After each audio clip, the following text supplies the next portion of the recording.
Sugar سے اسکردو تک وزیر اعظم پاکستان کے استقبال کی تاریخ ساز ریلی نکالی گئی۔ مزید تفصیلات جانتے ہیں شگر سے ہمارے نمائندے گلزار شگری کی رپورٹ میں۔ پی ٹی آئی کے رہنما خادم دلشاد نے کہا کہ عوام نے بتایا کہ آئندہ الیکشن میں پی ٹی آئی واضح برتری حاصل کرے گی۔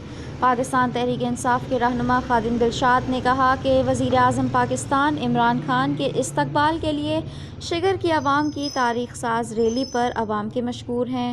شگر کے عوام نے بتایا کہ آئندہ انتخابات میں شگر سے پی ٹی آئی واضح برتری حاصل کرے گی۔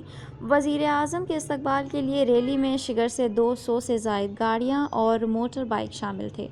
ریلی کی قیادت راجہ اعظم خان وزیر عدلیہ نے کی۔ ریلی میں ہزاروں کی تعداد میں کارکنوں نے شرکت کی اور پی ٹی آئی وزیر اعظم پاکستان عمران خان کے حق میں نعرے لگائے گئے۔